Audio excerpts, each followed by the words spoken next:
let's consider what's going on here for a minute, shall we? The boats, certainly in the video camera, look mostly silhouetted against all these sparkles on the water, which is being caused by the sun, which is directly smack in front of us, and it's ricocheting off the water and coming back towards us. In the foreground, we've got these little dinghy things going on. Now you can't get much more sort of straight into the sun than we are here, but look at these dinghy things for a moment. If you just put your camera so you're looking across the top of these two, Janie, when you're looking across the top of these little dinghies like this, there aren't really any shadows, are there? This kind of flat, yeah? You've just got yellowy going on everywhere. If Jane just turns around and I walk round behind her, and we do the same shot going the other way, now you've got textures, haven't you? Because now you can see there's a shadow, it's going on in here. There's a little one happening here. That's running all the way down. There are little tiny shadows like that one, and the same on this one. And it's giving the shapes of these boats texture, which is completely missing when we're looking in the other direction with the sun. And that is what works so well with shooting against the light. So I'll go around here.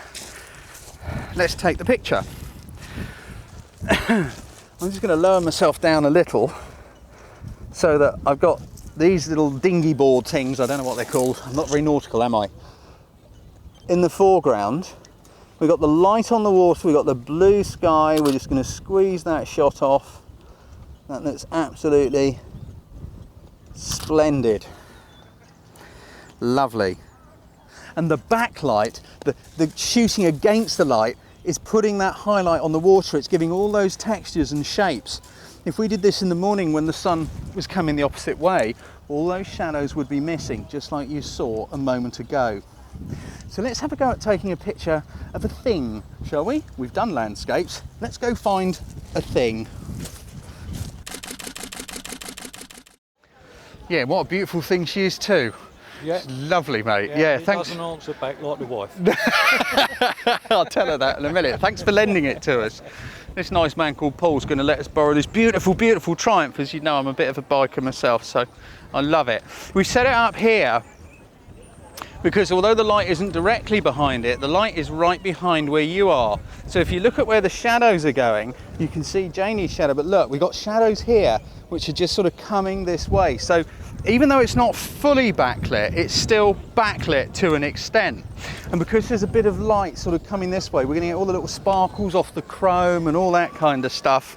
And she's going to look lovely. We have put it here on purpose because I really like the background. We got the quay, we got, you know, Hengistbury Head and all that sort of stuff going on over there. So I'm going to shoot it with a long lens. I'm going to use a long lens because I want to exclude most of this and just keep it fairly tight. Background, bike and a bit of separation blur. But it's light we're thinking about here really. We've got beautiful light going on, but to shoot this with a long lens, I've got to go all the way over there and start shooting from over there. I'll see you in a minute, Paul. Thanks, mate. Right. There's just so many bikes out here at the moment. It's brilliant.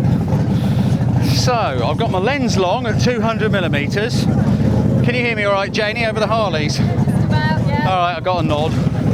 Okay, so I'm just going to go a bit lower and just shoot that bike in this fantastic evening light. And by using the long lens and a wide aperture, I can separate it from the background. That means I can make the background a bit blurry. But what's most important is the majority of the light is behind the bike.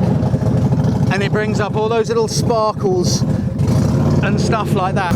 Let's have a quick look and see what it would look like if we've got the light. I'll go this side so you've got light on my face. Square onto the side of it. It's not going to look quite so brilliant, but let's just do it quickly and then you can compare the two. Paul has kindly said he doesn't mind me moving it. I used to have one of these, but it wasn't anything like as pretty as this one. This one is a honey. So let's just turn around like that.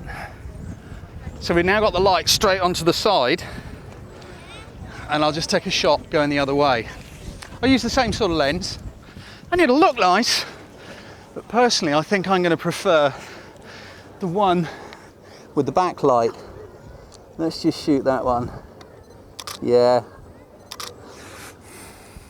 If we flick between the two, personally, I much prefer the earlier shot with the light coming in behind it. So get out there and go and play with it. Something to remember, if you're shooting against the light, sometimes your camera's light meter may get a little bit confused and create a silhouette or make the picture too dark. So always have a look at your histogram and increase the exposure a bit. If it does look too dark, go and watch our exposure films to find out about how to do that.